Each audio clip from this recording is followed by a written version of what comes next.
La Mauritanie, pays d'Afrique du Nord-Ouest, a une grande histoire pastorale. En bonne contrée sahélienne, ses habitants vivent essentiellement d'élevage et d'activités y afférentes. La vie pastorale contribue grandement à l'économie du pays et assure la sécurité alimentaire des populations d'éleveurs. Toutes ces raisons expliquent l'intervention du PRAPS, le programme régional d'appui au pastoralisme au Sahel. Il s'agit d'un projet mis en œuvre par la Banque mondiale et le SILS, le comité permanent inter-État de lutte contre la sécheresse dans le Sahel. Tout le programme est orienté vers l'amélioration des conditions de vie des populations pastorales afin de sécuriser leur mode d'existence. Les composantes du projet tournent autour de l'amélioration de la santé animale, l'amélioration de la gestion des ressources naturelles, la facilitation de l'accès au marché, la gestion des crises pastorales et la gestion du projet et l'appui institutionnel. Le PRAPS, en tant que projet, est arrivé à un moment crucial pour le pastoralisme en Mauritanie, pratiquement après une décennie de disette où on n'avait pratiquement aucun projet de développement. Donc vraiment, le PRAPS était très attendu. Et quand il est arrivé, il a pris en compte de manière holistique, véritablement, tous les besoins de l'élevage pastoral. Dans le Sahel, l'économie repose sur l'élevage, le pastoralisme. Et ce qui est essentiel et primordial dans la préservation de cette économie pastorale, c'est la préservation de la santé. De tout temps, depuis toujours, depuis bien avant les indépendances de nos pays, l'activité principale, c'est la préservation de la santé de ce cheptel. Et là, à ce niveau, le PRAPS a fait l'essentiel. D'abord, le renforcement des capacités, les infrastructures, mais aussi les équipements. Nous sommes dans la zone de Robinet, à 224 km de Nouakchott, la capitale mauritanienne. Ici, le PRAPS a construit une aire de repos pour le bétail, une infrastructure qui sert également d'abri pour les éleveurs, les propriétaires d'animaux et autres convoyeurs de bétail en transit vers les marchés terminaux de Nouakchott. Ces lieux disposent désormais de rampes de débarquement et d'embarquement pour les animaux. On y a également construit un hangar servant de lieu de repos, des abreuvoirs, ainsi qu'une salle de conservation d'intrants pour les aliments de bétail et d'autres commodités. Afin de contribuer à l'amélioration de la gestion des ressources naturelles, le PRAPS a mis en place 62 forages pastoraux, dont 22 réalisés et équipés, et 103 puits pastoraux, dont 73 réalisés et le reste en cours. Cette infrastructure a une grande importance pour nous. Avant, on n'avait pas tout cela. On était obligé de parcourir des kilomètres, parfois jusqu'à Nouakchott, sans que nos animaux puissent se reposer. Mais maintenant, ils peuvent se désaltérer grâce à cet abreuvoir. Je suis éleveur et je viens de l'Est, la zone pastorale. Avant, on ne se reposait pas. On partait directement sur Nouakchott car il n'y avait rien ici. Mais avec l'intervention du PRAPS et l'aménagement de cette aire de repos, nos animaux se reposent bien, ce qui a un impact positif sur leur poids et on arrive à les vendre à de très bons prix. En temps normal, on peut avoir 4 à 5 camions remplis d'animaux qui débarquent ici.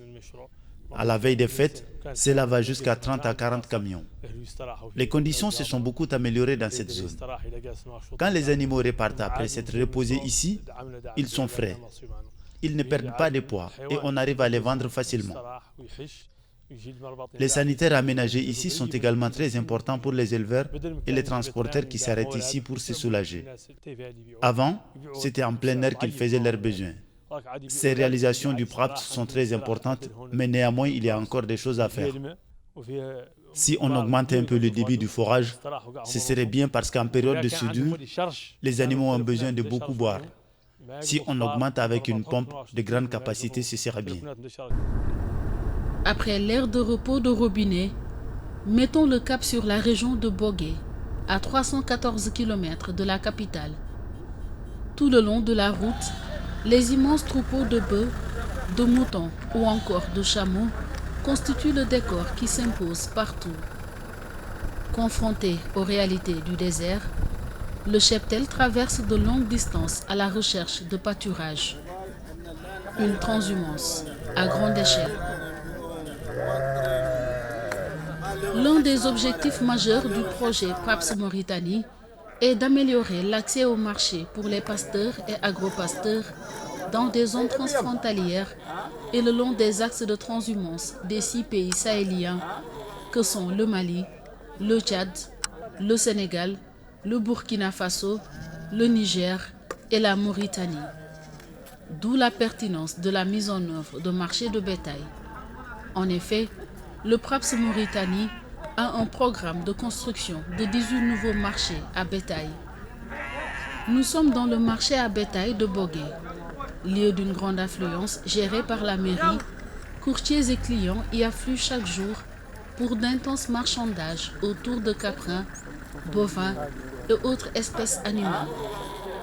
Des infrastructures y ont été aménagées pour servir d'enclos au bétail. Cet espace fermé est assurément gage de sécurité pour les éleveurs. L'avantage de ce marché, c'est vraiment la sécurité.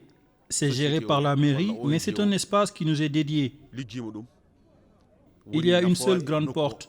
Avant, c'était un terrain vague. On ne pouvait rien contrôler. Les gens entraient et sortaient comme ils voulaient. Cependant, c'est une zone inondable. Quand il pleut, c'est un peu compliqué. Pour l'avenir, on demande une petite amélioration par rapport à l'assainissement. Il y a vraiment la sécurité ici. Les infrastructures nous aident beaucoup. Ils ont installé une mosquée et d'autres commodités qui facilitent notre vie ici. Il y a de la sécurité sur ces lieux en plus. L'accès du marché est libre.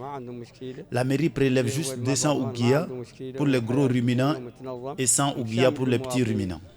Au-delà du volet concernant le bétail, le PRAPS s'est donné comme priorité de travailler à la valorisation de la chaîne de valeur animale. De ce fait, 25 mini-laiteries ont été mises en place ou réhabilitées dans le pays. Ces initiatives participent à l'autonomisation des femmes de cette localité. Ici, un groupement féminin de 20 personnes s'active dans la mini-laiterie de Amdalaï, une localité à forte communauté Peul. Les tâches de l'entreprise sont effectuées à tour de rôle par des équipes de 4 ou 5 femmes. Cette unité de transformation fonctionne à l'énergie solaire. À l'instar des mini-laiteries financées par le PRAPS, elle est dotée d'équipements divers tels qu'un pasteurisateur à gaz de grande capacité, une thermosoudeuse pour le conditionnement du lait en sachet, de congélateurs solaires pour la conservation, entre autres. Vêtue d'une blouse blanche, Fawad Abdoulaye Sow met en sachet le lait destiné à la commercialisation. Présidente de la mini-laiterie, cette quinquagénaire a bénéficié de différentes formations qui lui ont permis de maîtriser la transformation du lait, de l'avant-traite à la traite, en passant par la fermentation et le conditionnement. Tout est bien coordonné. Quand on réceptionne le lait, on le teste comme il se doit. On a été formé à cela. Après l'épreuve du test, on pasteurise jusqu'à 80 degrés. On fait ressortir le lait, on laisse refroidir, on met du sucre, on met le ferment et tout le processus est respecté à la lettre. On vend les sachets entre 50 et 100 ouguiya. L'impact de cette mini-laiterie se ressent même chez nos enfants. Avec ce lait, nos enfants ne sont plus malnutris. Avant, les enfants achetaient des sucreries, mais maintenant, ils viennent directement à la mini-laiterie pour acheter. Donc, il y a même un changement d'habitude alimentaire. Dans la mini-laiterie, on ne se limite pas seulement au lait. On fait d'autres activités telles que la préparation du tchakri, du couscous ou encore des pierres à lécher pour les bovins. On a aussi appris à faire du fromage, du yaourt renforcé, du lait de longue durée conservable jusqu'à 21 jours. Je suis femme au foyer. J'ai 5 enfants. Avant, je ne faisais rien. Maintenant, je m'occupe des enfants et il arrive que je m'occupe de leur scolarité, chose que je ne pouvais pas faire avant. J'achète du savon avec l'argent que je gagne ici. J'aide mon mari avec certaines dépenses de la maison. Autre lieu, autre mini-laiterie. Nous sommes dans la région de Kifa. Elle est située à 625 km de la capitale. Ici, les femmes ont reçu l'appui du PRAPS qui y a mis en place une mini-laiterie. Ce projet a changé la vie des 20 femmes qui, pour la plupart, étaient sans emploi. Désormais, elles arrivent à subvenir à leurs besoins grâce à cette activité. Après une routine bien maîtrisée, elles emballent leurs produits, les chargent dans des glacières, direction les boutiques environnantes qui constituent leurs principaux marchés. Le PRAPS nous a beaucoup aidés. Avec cette mini-laiterie, nous arrivons à subvenir à nos besoins. Nous sommes un groupe de 20 femmes. Certaines sont des femmes au foyer, d'autres vont encore à l'école. Avec cette activité, nous avons des revenus. Parfois, quand il y a des mariages ou des baptêmes, nous recevons de grandes commandes de lait. Nous avons reçu beaucoup de formations en renforcement de capacités. Actuellement, on aimerait avoir un véhicule pour pouvoir livrer nos produits. On veut aussi des intrants et des produits d'emballage, car il y a beaucoup de ruptures et cela ralentit notre activité. Avec les bénéfices, j'aide beaucoup mon mari. Mon enfant va à l'école et parfois, avec cet argent, je lui paye sa scolarité. Avec le projet PRAPS, toutes les communautés sont incluses, tenant compte des besoins et des réalités de chacune. La mini-laiterie pour les femmes moures de Bouteille Douma, située à 69 km de Rosso, sur la frontière avec le Sénégal, en est une parfaite illustration. Essentiellement issues de familles d'éleveurs, ces femmes ont appris à valoriser le lait par le biais du PRAPS. En plus des produits laitiers, elles vendent du savon à base de graisse animale et s'activent également dans le tannage avec la valorisation des peaux et cuirs.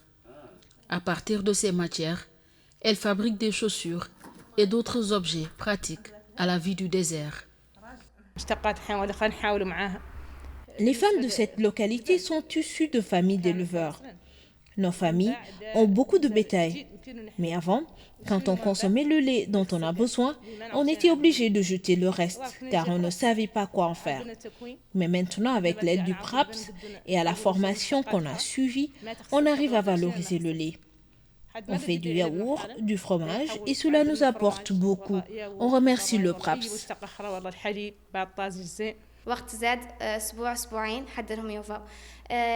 Ici, le fait de faire de la tannerie était vraiment mal vu, car pour beaucoup, manipuler les peaux des animaux n'était pas hygiénique. Mais avec les techniques qu'on a apprises grâce au PRAPS, on s'est rendu compte que tout ceci n'était que de fausses idées. On peut bel et bien faire de la tannerie même dans son salon. Il suffit juste de connaître les techniques. On fait des chaussures et d'autres objets comme du savon, le frigidaire du désert qui conserve la fraîcheur pendant une longue durée, et on fabrique aussi cet objet qui permet d'obtenir du beurre issu du lait. Les AGR, les activités génératrices de revenus pour les femmes et les jeunes, est un volet essentiel dans le programme régional d'appui au pastoralisme au Sahel. En ce sens, le financement par le PRAPS de micro-projets au profit des couches vulnérables répond à une réelle demande en milieu rural. Entouré de sa famille et de ses employés, Marjouba tient une embauche ici à Bourdida, à quelques kilomètres de la ville de Bogué. Au départ, cette propriétaire avait 13 moutons.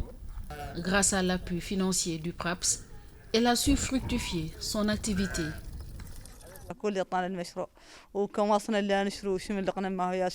J'ai été appuyée par le PRAPS dans le cadre de l'embauche.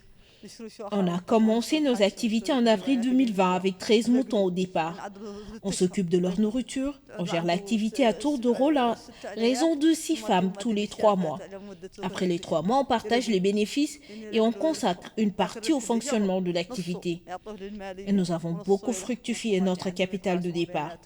Les femmes ici sont très satisfaites. Ce projet a changé nos vies.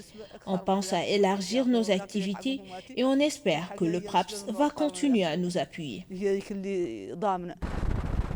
Dans la région de Kifa, à 625 km de Nouakchott, il faut parcourir 20 km de piste avant d'arriver à Ventili. Les femmes de cette localité tiennent une boutique communautaire financée par le PRAPS. À partir des revenus tirés de ce commerce, elles ont pu mettre en place une boucherie, se lançant dans une activité jadis considérée comme un métier d'homme. Désormais, elles approvisionnent en viande les ménages de la localité.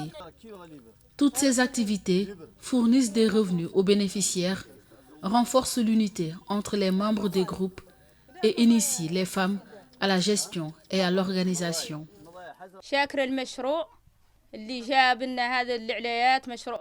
Avant, on n'avait pas d'activité.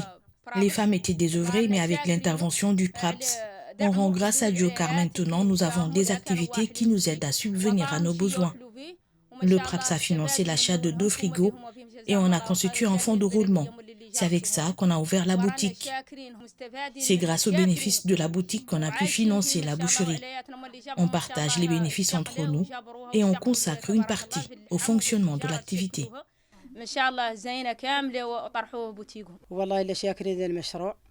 Je suis très contente. C'est la première fois qu'un projet s'intéresse à nous. Maintenant, on n'a plus besoin de faire des kilomètres pour faire des achats. Avec cette boutique et la boucherie, on a tout ce dont nous avons besoin sur place. Maintenant, ce que nous voulons, c'est un périmètre maraîcher. Il y a de l'eau et cela nous aiderait beaucoup. Si on a les moyens, on peut faire comme les hommes, mais c'est le manque de moyens qui bloque nos ambitions. Un des volets essentiels du programme régional d'appui au pastoralisme au Sahel demeure la vaccination du cheptel. Ceci afin de prévenir les maladies des petits et gros ruminants. Le PRAPS a appuyé le ministère de l'élevage de la Mauritanie en prenant en charge 50% des frais liés à la vaccination. Toujours dans le souci de veiller à la santé du cheptel, le PRAPS a renforcé les infrastructures vétérinaires avec 41 postes de santé. Dans ce parc de vaccination situé à Aker, dans la région du Trarza, l'équipe de la délégation du ministère de l'élevage s'attelle à la tâche vaccinale. Dans ces localités, certains éleveurs ont parfois des réticences quant à la vaccination, ce qui n'est pas le cas d'Ahmedou Ould Imagine. Les animaux ont besoin de la vaccination car on est dans une zone où il y a beaucoup de maladies. Donc je demande aux éleveurs de faire la vaccination pour leurs troupeaux. Il n'y a aucune raison de ne pas vacciner les animaux. Je demande aussi qu'on fasse un autre parc car ici c'est une zone inondable. Mais s'il y a beaucoup de parcs, on pourra vacciner à toutes les périodes de l'année. Le PRAPS est d'un très grand apport pour le ministère de l'élevage parce que le PRAPS prend en charge 50% des équipes de vaccination. Du point de vue logistique, vous voyez même les véhicules, le carburant, le matériel de vaccination et tout. Nous appuyons sur tous les plans, et même la formation. Et sur la formation également des techniciens. Et ils assurent également, le PRAPS assure également la formation des auxiliaires vétérinaires, parce que nous avons ici des auxiliaires vétérinaires qui sont formés par le PRAPS. Et actuellement, parmi eux, il y en a 2 ou 3 actuellement qui vaccinent actuellement. Nous sommes dans une wilaya ici, et que pour ceux qui ne connaissent pas wilaya, c'est région. Bon, nous sommes dans une wilaya où il y a, par exemple, 7 Moukata. Sur les 7 Moukata, par exemple, il y a 5 véhicules qui sont les véhicules de PRAPS. Donc, c'est-à-dire que le PRAPS est d'un très grand apport. Toutes ces réalisations sur le terrain ont pu être faites grâce à une unité de coordination bien structurée. Nous sommes au siège du PRAPS Mauritanie, à Nouakchott. Les responsables de projet sont satisfaits du bilan de cette première phase qui a eu des résultats probants. Avec l'implantation des mini-laiteries, on a non seulement valorisé le lait local qui perdait sa valeur parce qu'il n'avait ni les moyens de les conserver, parce que le lait, il fallait le consommer à une durée très limitée, soit le conserver, soit le vendre, ou on perdait son lait. Et puis c'est des zones, quand vous voyez, c'est des zones où la capacité en termes de production laitière est énorme. Donc, avec ces mini-laiteries, on a réussi vraiment à avoir un groupe de femmes ici vraiment de ménage, vulnérables des pasteurs et des agropasteurs, qui arrivent à avoir un travail décent, rentable, rentabiliser le lait qu'elle avait, qui n'était pas rentable, qui n'était pas valorisé, qu'on valorise, qu'on consomme localement, qu'on transforme, qu'on vend aux alentours, mais également qu'on vend dans les localités environnantes. Et ce n'est pas seulement ces femmes-là qui sont les seuls bénéficiaires. Vous avez également les éleveurs propriétaires de bétail qui sont également bénéficiaires au même titre que ces femmes-là. Parce qu'ils avaient des problèmes de vente un peu, si vous voyez, du lait. Donc maintenant, ils arrivent à commercialiser leur lait sans problème. C'est vraiment un partenariat gagnant-gagnant avec les femmes qui portent ces projets mini-laiteries. Après des années de démarrage du projet, ça fait 4 ans, donc nous avons profité en total de 16 584 personnes vulnérables, dont 96% des femmes. Donc nous avons investi déjà 1 646 993 dans ce sens au profit des activités qui sont la formation qualifiante et les AGR. Nous avons mis sur pied pour les femmes 286 activités génératrices de revenus sur l'ensemble de cette wilaya et dans 113 communes dans le pays. Donc les activités, notre approche c'est quoi? C'est faire affaire. Nous avons recruté des opérateurs de mise en œuvre qui identifient les bénéficiaires et qui assurent le suivi et l'encadrement des activités. Nous avons une approche commune entre les 3 opérateurs qui nous appuient. C'est-à-dire que l'activité est bien surveillée et bien gérée bien autogérée avec l'encadrement de nos opérateurs. Jusqu'à présent, nous avons un taux de réussite de 98%.